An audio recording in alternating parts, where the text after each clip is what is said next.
Good evening. Now you know the meaning. Good evening, yeah?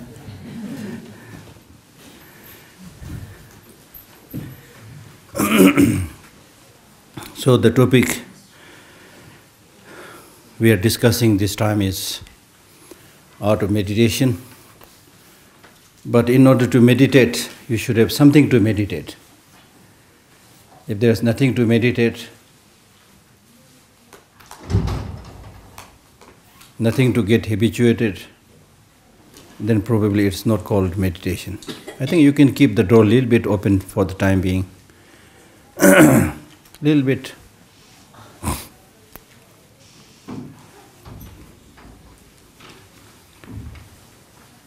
So therefore,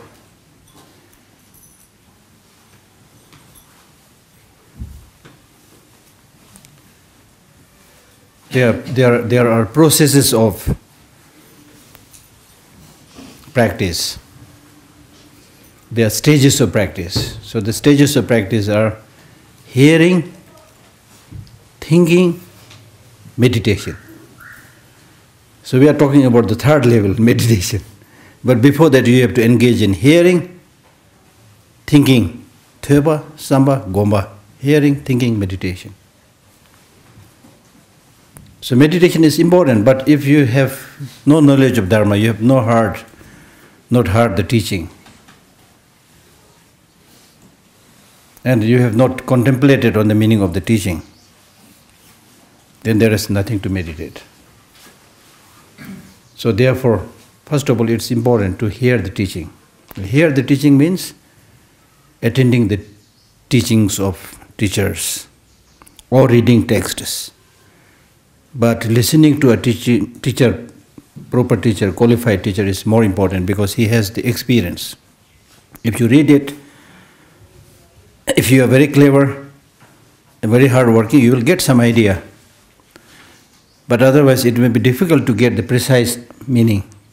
I've seen many so-called scholars who have written books and books, just comparing notes, reading all the books, and then writing in books, But they are really not able to get the essence, the summary, the interconnectedness of all the different levels of teaching. They don't have that idea.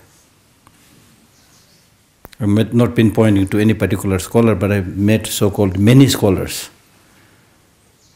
You see? So it's not that easy.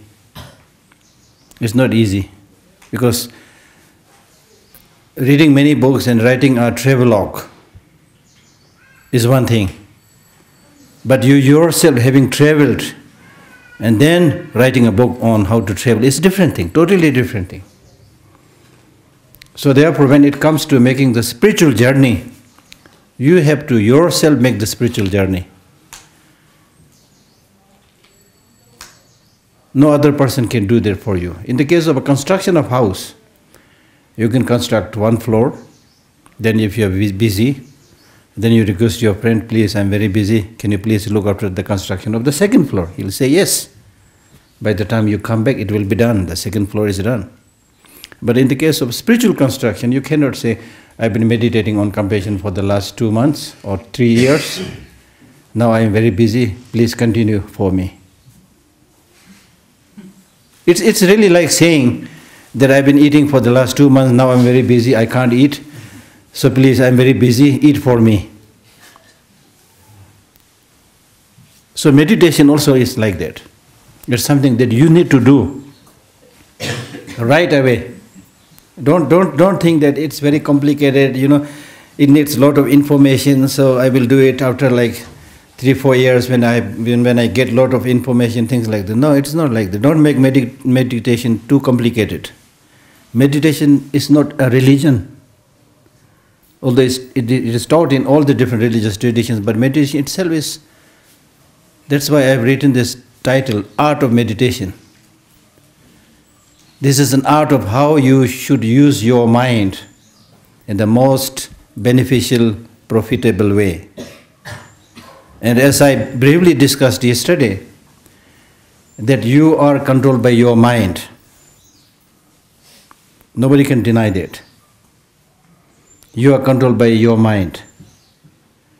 And your mind, the mind which is controlling you, is predominantly ignorant, negative. That's the problem. That's the problem.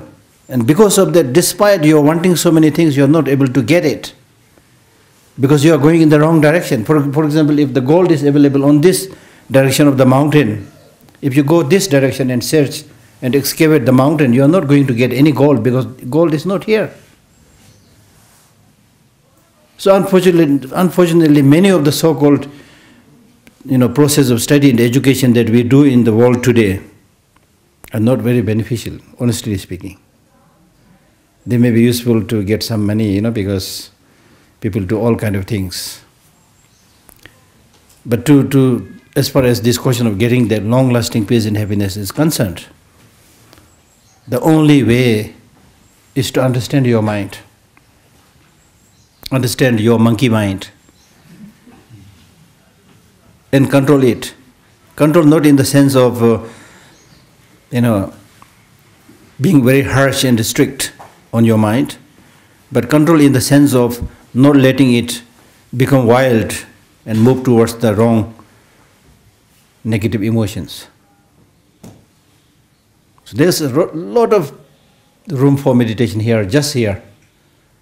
So therefore, occasionally during such kind of teaching, I give homework to people, saying like, okay, you make a study on anger. I mean, you can do it these days, you can do it later on also. Make a study on anger. Be honest with anger. Be fair with anger. And then see whether it's beneficial or not beneficial, using your common sense, your past experience. Reading books also permissible, but primarily using your own personal experience. How many times you got angry? And during those times when you were angry, how profitable, how beneficial it was. What did you do? What kind of sin you created? I mean, that's teaching. That's religious practice. Through this way, then you will be able to develop the conviction. Yes, what the teaching says is absolutely true. Because based on my own experience, on such and such occasion, I got angry, I got mad, I did such and such destructive things. I mean, this Dharma teaching is said to be like a mirror. Every early morning before you go to office, you just look at the mirror, to make sure that you combed your hair properly. If there are some dark spots, you move it, And if there's a need to put more paint, put more paint or cosmetics, whatever you want to call it, do that. So the purpose of looking at the mirror is not simply to just find the dark spots or, folds on your face, but the purpose is to remove that, remare. Having found that fold or dark spot on your face, if you look at the mirror, found that dark spot, then still, okay, then you are stupid. What is the purpose of looking at the mirror?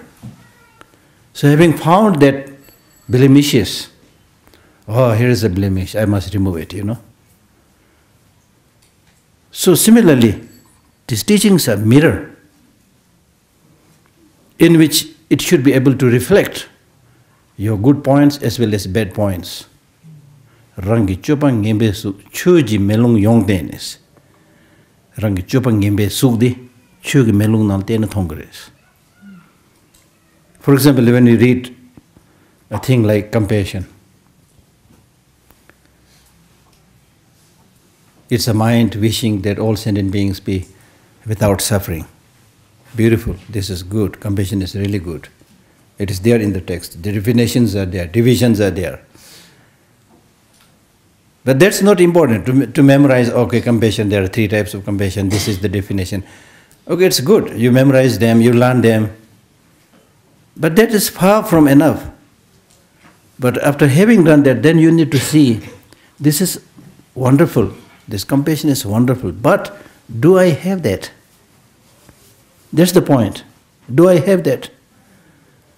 You should not, some of the teachings they say, you should not be like a shepherd, counting the number of sheep.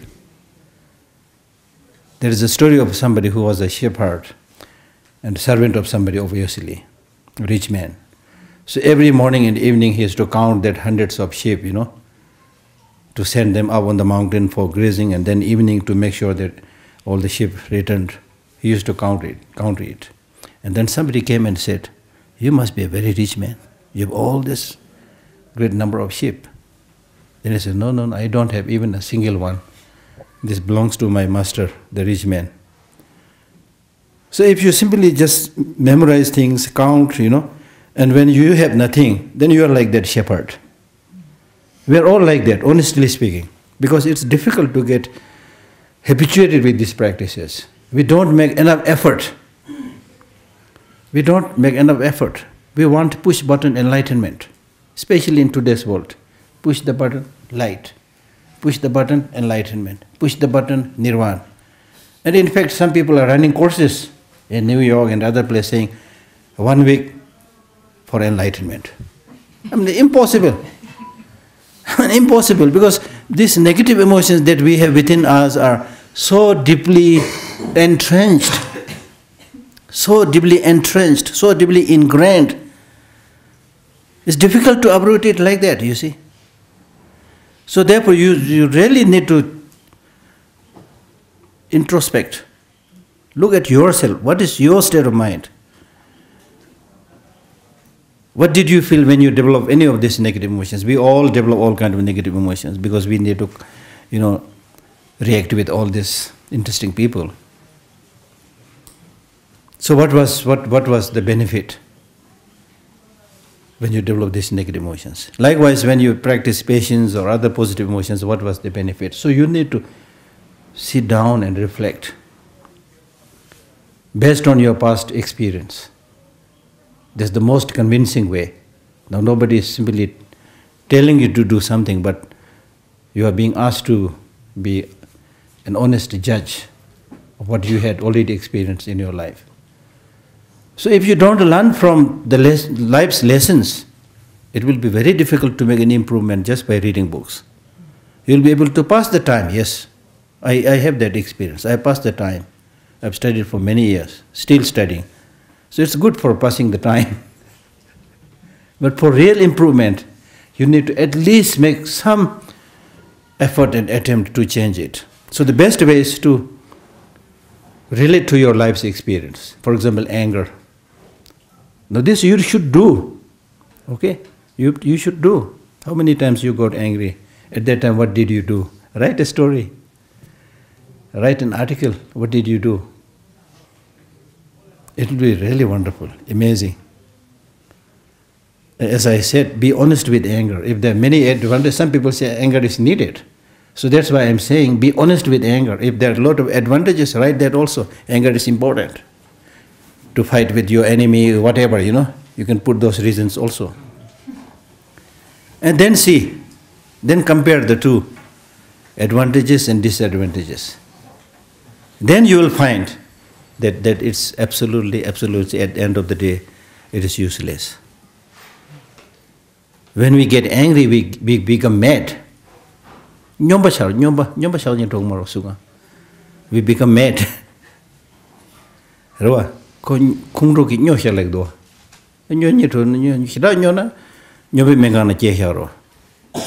We become mad. Then there is a place in Amritsar. I went there once in a mad hospital where all the mad people are there.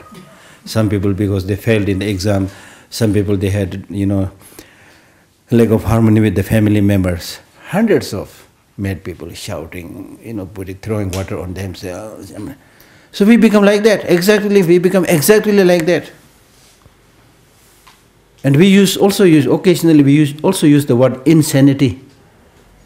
The killings, the fightings, the mistreatments that we see all around in the world is because of insanity. Insane. That insanity is created by these negative emotions.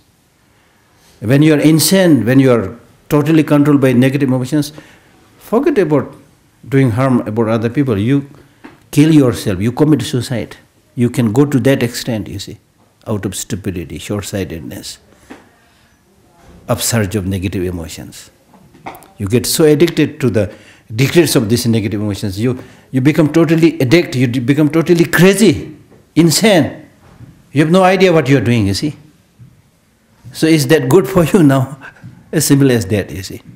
That's why we are saying, please pay attention to these spiritual practices. Please pay attention to these Buddhist teachings. It's directly beneficial. Enlightenment, nirvana is a very distant goal, to be honest. It's not that easy. But at the same time, it does not mean to say that you don't get any benefit. You get the benefit right now. With a slight change of attitude. You may not know the benefit, but with a slight change of attitude, it's changing you. Unnoticingly, it's changing you. There was one Western nun who once came to see me and said, Geshe, I've been living in Dharamsala for many years. I don't see much progress. I've been trying my best to do any, spiritual practice, Buddhist practice, but I don't see much development. What should I do? She came to me and I said, go back to your country. Go back to your country. She must have thought, Geshe, he doesn't give good advice, he's tough. I said, just go back to your country. Not because of my saying, but somehow she was going back to her country. So after some time she came back to Dharamsala, came to me and said, Geshe, thank you for your answer. What? Which answer? Go back to your country. It really benefited me. In what sense? Because when she went back to her country, compared herself to the ways of the life of the rest of the people, she was shocked. How can people live like this, you see? So much change has taken place. She was able to see this when she compared herself with others. So sometimes I jokingly tell people, we are right now in heaven. We are right now in heaven, comparing to many people, you see, whose whole work is cheating, corruption, killing, stealing. Their whole life is like that. So compared to those people, we are already in kind of heaven, you see. So we need to see those good things also. Now if you make more attempt, you'll be even better. Not only yourself better, but you will have much capacity to benefit many, many people. And that's the purpose of life. That's the purpose of life. That is how we can change the society, how we can change the world. That's the only way. There's no other way. Because if you look at the history of the world, many interesting people came into this world. And many revolutions took place. French Revolution, Russian Revolution, so many revolutions. And these revolutions brought about with the idea, thinking that, okay, this thing is not functioning, so let us bring about this revolution, we'll change people, everybody will be happy. With that idea, whatever be the method, they did this. But with this revolution of coercion, revolution of violence, revolution of force, did not bring the desired change. As I said, this was done in France, in Russia, and so many countries. So you can clearly see that's not the way. So there are people like the Buddha who said that if you want to change the world, you need to change the individual. If you go in search of the world, you will not find the world. Where is the world? If you take away all the individuals, where is the world? World is formed from the individual. The word individual comes from the word indivisibility. So with the change of the individual, just like one person like Buddha, one person with good positive emotion brought peace and happiness in the minds of millions of people. Still we are talking about Buddha's teaching. Still millions are getting benefit. His Holiness is a living example. He has no country, no money to distribute. But still he is so well received in the rest of the world. Why? Because he shows that love, shows that compassion, genuine feeling, genuine sense of responsibility, genuine concern for others. And many people get, hundreds, millions of people get benefit. And I have many stories too, because I had the fortune of working with His Holiness for over 16 years. I have seen many of those things, you see. sick people getting healed. People who are lonely, they get encouraged. Because if you look at the mind of the people, you see, even in the so-called, case of the grown-up people, yes, physically we are grown up, mentally we are not grown up. We are like small kids. Everybody needs patting in the back. Everybody needs some friendship. Everybody needs some smile. You see? So when these things are not there, people suffer. They suffer from loneliness. They suffer from depression. Loneliness, a person suffering from loneliness in a big city like New Delhi or something, where there are 20 million people living, and there is this guy suffering from loneliness. So it's not so much about how many people are moving around you. When their love and affection is not there, even if you live amidst millions of people, you suffer from loneliness. And then there are people who intentionally move into the mountain, live alone, the meditators. They do not suffer from loneliness. Because physically they are away, but mentally they are connected with people. They are meditating on love, they are meditating on compassion. So their life is rich. People have even asked me, Geshe, you live alone? Yes, sir. Don't you feel loneliness? I said, I have no time to feel loneliness. You see, there are so many interesting things to read, so many interesting things to do for other people, you see. And then you compare yourself, like, you feel so lucky. I'm so lucky. I have 2 eyes intact, 2 hands intact, 2 legs intact. I'm able to do a little bit for the benefit of other people. I'm so lucky. You have to appreciate the potential that you have, the facilities that you have. Otherwise, if you just keep on remaining hungry, I need this, I need this. You never count what you have. Always count about what you don't have. I don't have this, I'm unfortunate, I'm miserable, I am a refuge, I don't have my country, I don't have a proper passport. I mean, you keep on all the miseries. Just by counting the miseries, nobody is going to help you. You will add misery upon misery. This is how you suffer, you see. But if you count from the positive side, so many things you can do. You see? So that's why this process of cultivating positive emotion, realistic mental outlook, is the crux of the matter if you want to get the long-lasting peace and happiness. Nobody can give it to you. The Buddha, in one of his sutras, has clearly said, the Buddhas do not wash the sins of sentient beings with water. The Buddhas do not remove the bad existence of sentient beings with his hand. The Buddhas do not transfer their knowledge, realization into the mind of the sentient beings. That's not possible. So what is it that he can do? The Buddhas show the path of the truth, the path of suchness. This is the truth. You follow this, you will be happy. If you don't follow this, you will suffer, you see. There's the thing. There's the thing. And elsewhere he said, I'm your teacher, you have to act. I'm your teacher, you have to act. If you don't act, if you don't do, no amount of teaching will help you. It's a common practice in Tibetan society and elsewhere also. When somebody is sick, they ask for a puja. When somebody is dead, ask for a puja. Well, this is a tradition, it's of some benefit, but not much benefit, at least from my perspective. How much you are going to experience suffering or happiness is dependent upon how did you live your life, what kind of imprints, habits you have formed when you are alive in this life and in many past lives. So those are the deciding factors, not just some puja. Otherwise it's so easy, for the whole life you keep on doing all the bad things.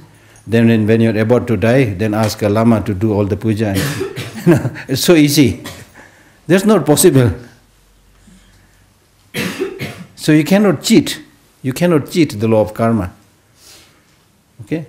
So therefore, in order to do proper meditation, you need to hear the teaching. Now here the teaching, reading the text, you don't have to start from a big thing, start from a small thing. So you don't get fed up right from the beginning. Start a small text, know it properly, and then you read a little bit bigger one, it becomes very easy. Then easier and easier and easier. Okay? For example, in the case of this Lamrim text, this is a whole book. But then in end, somewhere here, he summarizes the whole thing in 2 pages. 2 pages. Which gives an outline of the whole process of the travel from the very beginning to enlightenment. So you have to have a complete picture, and then gradually you should expand on each of the topic and get more precise knowledge, information, and more importantly, experience. So therefore, first you need to hear, read the book. Form a habit. With my Tibetan friends, we don't have very good habit of reading. Please, excuse me. I must say the things that needs to be said. So form a habit of reading, not only Buddhist books, but also other books. Form a habit of reading books. Otherwise you don't get this wisdom, Form a habit of reading books. At least every day, like 3-4 pages of good books. Then gradually you will get into it. Otherwise, if you just wait, wait for one talk and then nothing, and then for the next talk, oh, I want to go, but this time I'm busy, so skip that talk also. Then maybe next year I can go and attend his holiness teaching. But then you say, oh, I'm busy this time, maybe next time. So you keep on postponing. That's called laziness or postponement. So that should not be the case. Each and every day you spend few minutes reading a good book, particularly the Buddhist texts. And not just reading it as a prayer, but read it so that you are able to understand what is being taught there. If it is not clear to you, underline it. And then, as soon as possible, go to somebody, ask question. You should be a student for the rest of your life. If you are a teacher, then you need to study more. Student, of course, you have to study. If you are a teacher, you need to study more. Because the teacher is somebody who has to show the path to the student. So if the teacher himself is not somebody whose knowledge is growing, he cannot help the student. So the teacher should be, normally they say, the teacher should be like a burning candle. If you want to lead another candle which is not burning, which is the student, then this candle, which represents the teacher, must be burning. If this is also not burning, then doesn't matter how many times you touch these 2 candles to each other, you can't help burn the other candle. So like this burning candle, we should always be studying, learning. And with knowledge, you can see so many. With knowledge, it's really like standing on a big mountain, You get so many vistas. What to do, how to do, so many ideas. Everything that we see today in the world, including enlightenment or all the technological products, these are products of human mind, products of human thinking. So without thinking, without meditation, without study, we are not going to change. Okay? So therefore, first hearing, then thinking, then meditation. Hearing, last time those of you who attended my talk, I'm repeating many of those things. So hearing, thinking, meditation, all these 3 are important. For example, if somebody is thirsty, looking for water, and have no idea where water is available, it is important for that person to ask somebody and hear that from that person where water is available, because you have no idea. So hearing is important, where water is available. You ask that person, where water is available. He says, water is available 2 kilometers from here. It's important to hear this. Now you can see hearing is important. At least from hearing you will know where water is available. So that's why hearing is important. Is that enough now? Is that enough? I'm thirsty, now I know water is available 2 kilometers from here. Thank you very much. My thirst is gone. Will your thirst be gone like that? No. That's important, but not enough. So what do you need to do next time? You have to walk 2 kilometers. So like thinking. Walking 2 kilometers. By walking 2 kilometers. If you have the comfort of a car, take the car. Cover the 2 kilometers. Then you reach near the water. You are able to see the water. There's a big development. You have the conviction that, yes, now, finally the water is here. My thirst will be very soon gone. But no stupid fellow will say that now I'm near the water, I'm able to see the water, thank you very much. Is that enough? No.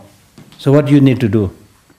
You need to use your hand or cup or bowl, whatever, and you need to drink it. It's only then your thirst will be quenched. So all these three, hearing, thinking and meditation, all these three are important, out of which meditation is the most important part. Then your positive qualities become part of yourself. You get habituated with that. It becomes a part of yourself. With thinking you develop the conviction, you know the truth. You have full conviction, but still it's not part of yourself. With meditation, it becomes part of yourself. You get habituated with it. So that's what counts. Okay? So meditation is important, but without thinking, without hearing, there's nothing to meditate. One who tries to meditate without any hearing is like a person who tries to do rock climbing without the fingers. Without the fingers, if you try to do rock climbing, you can't do. So without hearing, without learning, if you want to do meditation, you can't do. Okay? Hearing, thinking, meditation. You have to do this, hearing, thinking, meditation. Okay? Now when it comes to actually doing the meditation, there are two processes. How to do meditation when you are in the session, and what to do during the post-meditative session. During the meditative session and post-meditative session. What should you do when you are in actual meditative session? What should you do when you get up from the meditative session? So whether you go to a retreat, do a retreat, or any other practice, the whole practice is covered in these two things. The actual session and the post-meditative session. Okay? Now in the case of the actual meditation, if you want to do an actual meditation, so the question arises, on what topic you want to do the meditation? Okay? On what topic? There are so many topics. Finding a good spiritual teacher, it could be compassion, it could be love, it could be generosity, it could be wisdom, it could be bodhicitta. So many topics are there. Okay? And now it's not only in the Buddhist teaching, but many people are doing meditation because it's so beneficial for them. So beneficial for them. In America, like in many schools, they do meditation. And the benefit of meditation, somewhere I read this in a book, wired with 256 sensors at the University of Wisconsin for 4 years to see the benefit of meditation. The scans showed that when meditating on compassion, Richard's brain produced a level of gamma waves, those linked to consciousness, attention, learning and memory, never reported before in the neuroscience literature. Neuroscientist Richard Davidson said this. Richard Davidson is somebody who has been attending the Mind Lab conference with His Holiness for so many years. The scans also showed excessive activity in his brain's left frontal cortex compared to its right counterpart, giving him an abnormally large capacity of happiness. See, by meditating on compassion, this frontal lobe becomes more active. When it becomes more active, you get more happy. You see.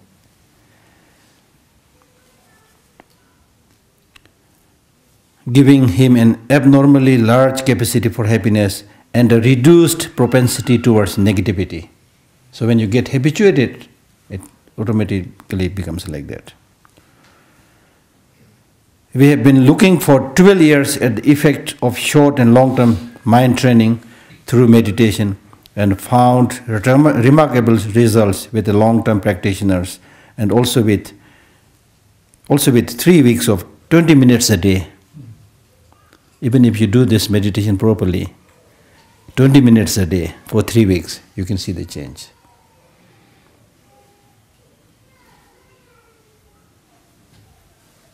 There is a very ordinary Tibetan saying.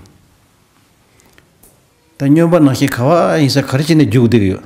Des desu wacheda says yorba. Desu wacheda.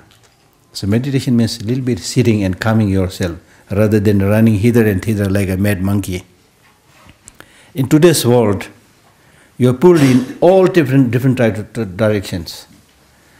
You are bombarded by information through television. One television has how many channels? And like a stupid fellow, you are sitting there scanning through all the channels. Relevant, irrelevant, you sit there and pass your time. I mean, your sense of judgment is poor. You see? So therefore it's again advisable to order only those channels which make sense, which is useful for you. Otherwise it's all total distraction. Whether it's mobile phone, whether it's television, even Dharma, if you don't do it properly, it will become a distraction, you see. So when you are bombarded with all these informations, you react to all these informations and feel unhappy, Like for example, when I go around and listen to all kinds of people, then sometimes you meet very nasty people. You see. Sometimes your mood may also be not good, so you may not be hearing what you want to hear and you get upset, you see. And you can't stop people saying things about you. If you don't hear, it's equal to having said nothing. The whole population of the rest of the world may be saying bad things against me, but if I don't hear it, it's like having said nothing. But if I hear it, then I start responding to it, feel unhappy, you see. As I said yesterday, therefore, don't react negatively to what people say. That's what meditation is about. So don't feel pulled in all different directions with all these stimuli. You see. So therefore, meditation helps you to come down, be with yourself, and look at the true nature of your mind and the reality of everything. And you get more settled. Your mind becomes more focused. When your mind becomes more focused, then whatever you want to do, you will be able to do. Otherwise, like you may be looking like reading this book, but you are hearing something, you are seeing something, And after having read the book, somebody says, "What did you read?" "Yeah, it's very interesting." What interesting? Nothing. This is what is happening all the time, We see people watching particular news, And then after some time, what was the news? "Oh, something interesting." What interesting? Nothing. Because people just looking there, not paying attention, you see. So it's important to focus, just like the laser beam, as I said yesterday. Whatever if you're watching a movie, just focus on it. At least for the time being, you'll be able to get that story.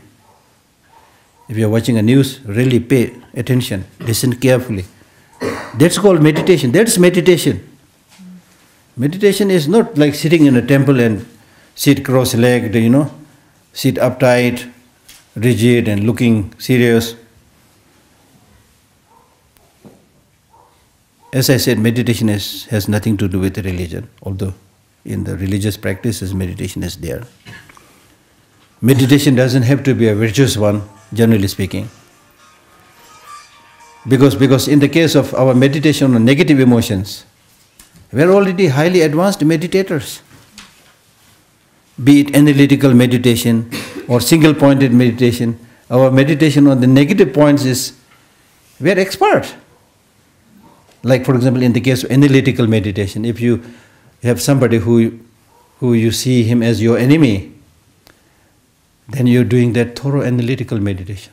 Okay, last year he said this to me. Again, the last 3 months before he did this to me. And very recently when I was passing through Meghlorganj, he looked at me like this. You are doing a complete analytical, thorough analytical meditation. You see? And then the result of that analytical meditation is, you are accumulating all those negative experiences with this person, and which will then make you really angry. Then that person may not be near you right now, but you get so angry. Okay, wait. Next time I see you, I'll really punch you on your face, you know. That's the result of the negative analytical meditation. And that kind of analytical meditation we do all the time. Now when it comes to positive emotions, you just close your eye. You don't use your mind. You don't use your reasoning, logical analysis. Only close your eye and do nothing, you see. So therefore it's important to, with these positive emotions, to see in what way they are beneficial, how they are beneficial. Why it is needed in your family, in your case, in the case of the world. The more you are able to see its benefits, the more you feel like doing it, you see. So it's important to do that kind of analytical or one-pointed meditation on those things. Then I also want to read this. Several accounts illustrate that by showing love and kindness, or simply by exuding thoughts of love and compassion, the violent nature can be made to become calm, you see. If you slowly get habituated with these positive emotions, then your violent nature will gradually become calm. We cannot stop the suffering of the world. We can only stop it in our mind. It's not easy to stop it, the sufferings, tragedies, but at least start from yourself.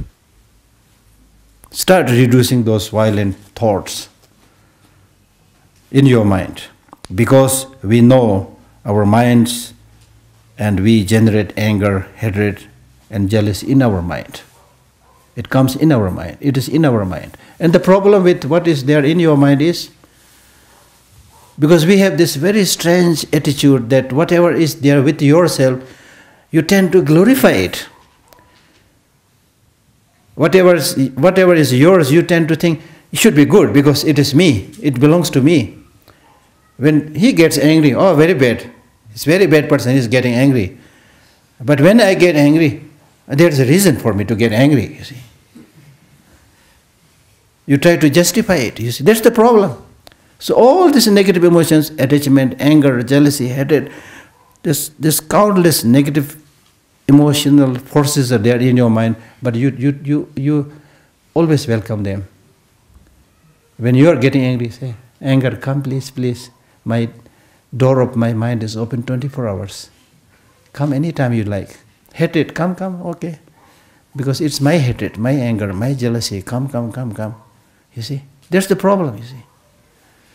So therefore now the purpose of such meditation and practice is now to recognize the destructiveness of these negative emotions and shut the door of your mind for these negative emotions. And you need to strongly say that, gone are the days when you cheated me, when you deceived me. Gone are the days, because in those days I have no idea how destructive these negative emotions are. I treated you as a part of myself. Now I know, because of His Holiness teachings, because of reading these holy books. Now I know how destructive you are. So gone are the days. Sorry, I cannot entertain you more. Anger, please, get lost. Jealousy, please, get lost. Attachment, please, get lost. You need to personify these negative emotions and get rid of them. So for a practitioner, the only job is to guard your mind. Become a chokidar. Guard your mind and see who is coming, who is going. The positive emotions are coming, then you should say, I'm really, really sorry. I never recognized your great many qualities. Now I know a little bit. So compassion, please come. Have a nice cup of tea. Sit down, If you have time, stay forever in my mind. Or at least for some time, So you welcome loving kindness, compassion, patience, make friendship with them, you see. These negative emotions? No, sorry. That is called dharma practice. You don't need to know too many if you have no time. You at least do this, then you will become a totally different person. And that will not make you weak. I must tell you this, because some people, they think that if you don't be a little bit forceful, violent, angry, these days, we are living in a strange world, If you only talk about love, compassion, patience, everybody will trample upon you. People think like that. So I need to be tough. Yes, I agree, you need to be tough. But to be tough, you don't need these negative emotions. That you need to know. So don't think that these positive emotions are signs of weakness. They are in reality signs of strength. They are signs of strength, but many of us don't understand. His Holiness is all the time talking about non-violence, compassion, and non-violence and compassion. Many people appreciate it, but there are a number of people who may be saying something or who may not say something, but they'll think, oh, with the Chinese, this will not work. We have to be forceful, we have to fight, That's wrong, based on wrong understanding of the meaning of non-violence and compassion. If you look at the story of the Buddha himself, he was able to control these countless forces, evil forces who tried to, the Maras, the evil forces, who tried to tempt him, who tried to threaten him, who tried to disrupt his practice, meditation, because they were getting jealous because the positive side was gaining an upper hand. But he continued his meditation on love and compassion, and he was able to conquer those negative forces, including the negative emotions. Because this process of living is true to the basic human nature. Basic human nature. Anger, jealousy, hatred, this may look very powerful, but these are not true to the basic human nature. I mean, you can take this beautiful example of how a child survives after the birth. The child survives by feeding on the milk of kindness of the mother. Otherwise, it is impossible for the child to survive. It's completely dependent on the mother and other caretakers for so many years. The child is able to survive, not through violence, not through intimidation. This is a classic example. It's able to survive based on somebody's love, affection, and care. So likewise, in the case of rest of us also, as I said earlier, we are more or less, we are also small kind of children, you see. That's why Buddha addresses by saying, my children. By children. Because from the parlance of his knowledge, his wisdom, we may call ourselves professors, academicians, dharma teachers, but still we are sunk in the quagmire of negative emotions and acting like a small kid. So therefore, Buddha always says, my children, you see, with love, with affection, and also because of our limitation of knowledge.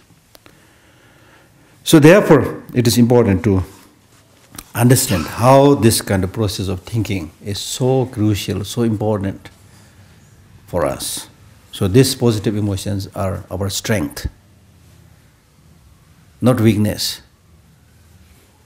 Okay? But the violence is weak, because when you use violence, then you have to depend on machine guns, which is not a sign of strength. If you are strong, do it by yourself. Why are you relying on machine guns? Why are you relying on nuclear bombs? Because you are weak, you are vulnerable, you are scared. So you employ all kind of destructive methods. You don't have the confidence. Even when there is, argument between two people, One who doesn't have that solid foundation to justify his act, that person will be the first to get angry because he doesn't have much reason to count. So he will be the first person to get angry.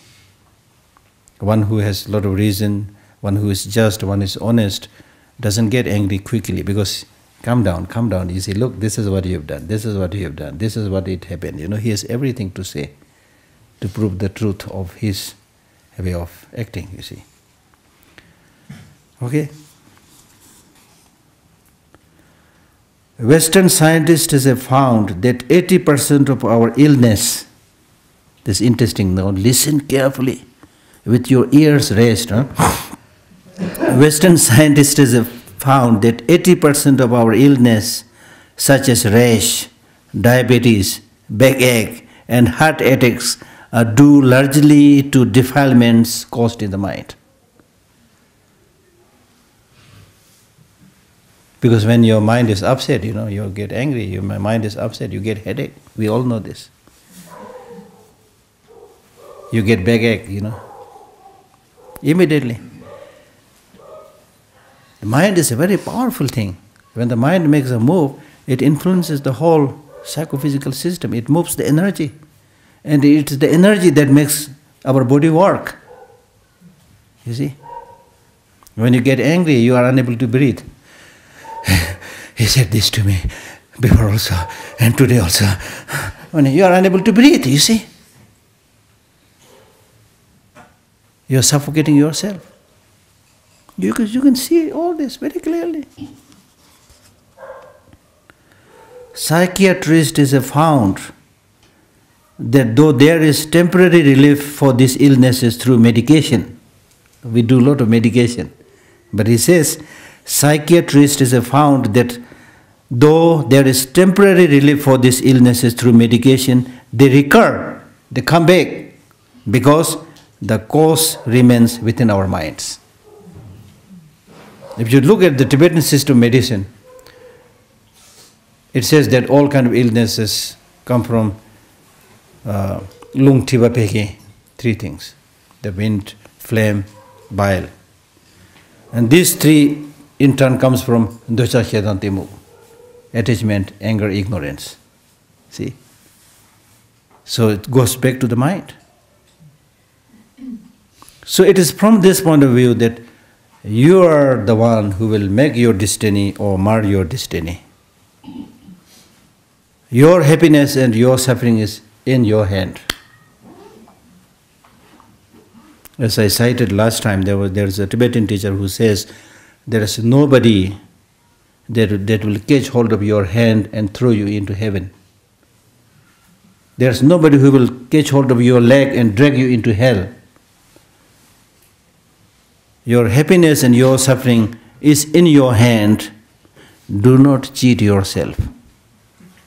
An amazing teaching. Do not cheat yourself. When somebody cheats us, we feel very miserable. Oh, my friend cheated me. Oh, my family members cheated me, and so on. But to be honest, how many times we have cheated ourselves by doing the wrong thing? And because of that, you suffer. So if you don't want other people to cheat you, the first and most important thing is that you stop cheating yourself. If you want other people to treat you nicely, you expect other people to treat you nicely, but as I said, this is not in your hand, how they are going to do it, not totally out of your hand. But you can treat yourself nicely by doing the right thing. So learn to become more independent if you want to get their long-lasting peace and happiness. Clear? Because at the end of the day, whether you like it or not, as I said yesterday, in Tibetans, in the Tibetan society, we have this saying. There is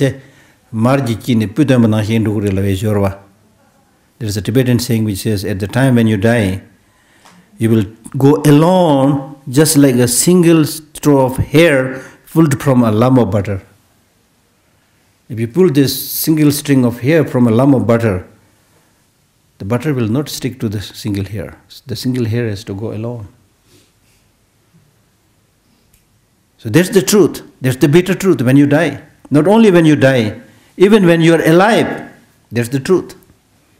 You cannot bring your friends, relatives, everywhere you go. You cannot. Do you bring all your friends, relatives when you go to bathroom or toilet? Bring all your friends. Because you are dependent, your happiness is dependent on them. So please come with me to the toilet. You can't.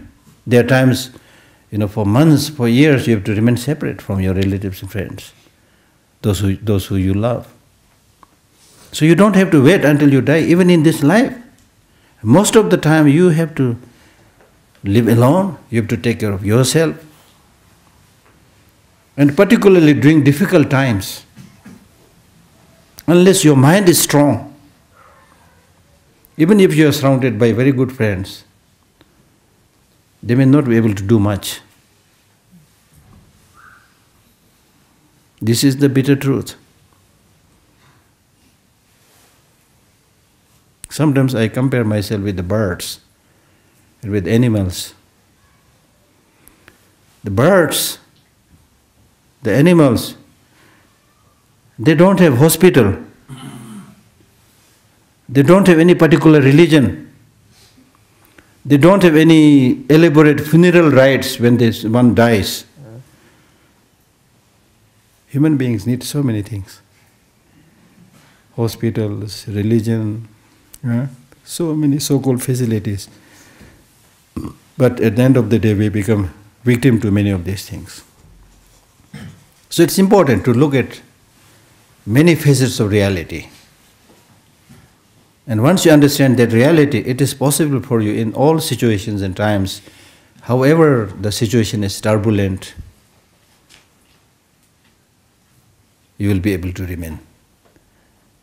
Even if not 100% calm and peaceful, you will be able to remain relatively calm and peaceful. And that's what you need. Religion is like a medicine. You need medicine when you are sick, not when you are healthy.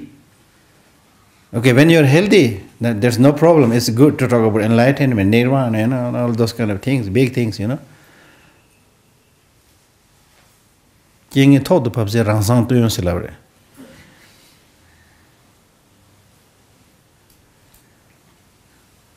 When misfortunes befall, there is a teaching which says when misfortunes befall, then you reveal your true nature. That means when things are okay, everybody looks like a good religious practitioner. But when there is a problem, when there is tragedy, when there is suffering, when there is misfortune, then you are not able to face it, tolerate it. That's the meaning of revealing your true nature. So just like medicine is needed when you are sick, so similarly, the religious practice must be there when you encounter those tragedies, when you encounter these problems. And that is something very, very crucial, very, very important in our life, because in our life we are going to face this or that kind of problem all the time. Small problems, big problems, then finally problems of death and so forth. It's going to come sooner or later.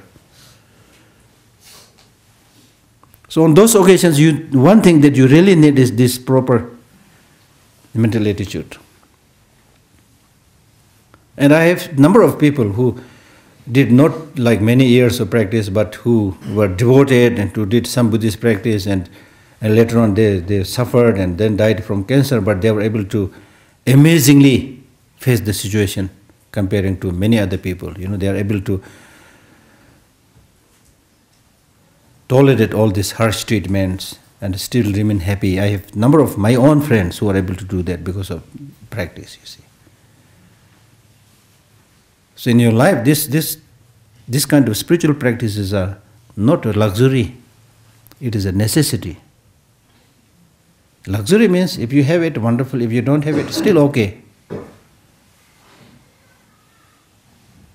But necessity means without which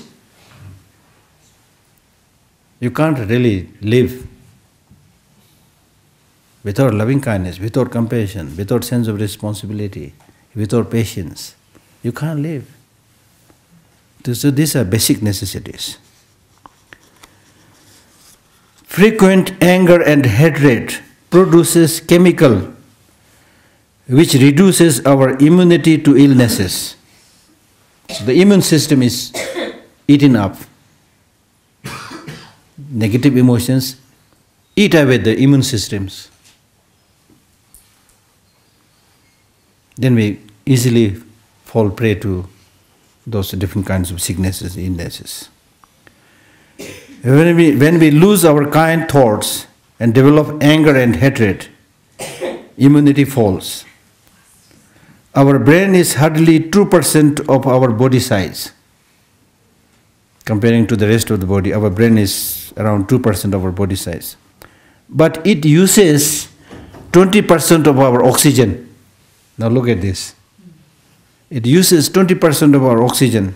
And more so, negative emotions have been found to use up more blood. And frequent anger and hatred cause psychological aging. This is medically proved, scientifically proved. That you get repeatedly angry and develop more hatred, your aging process is quickened. So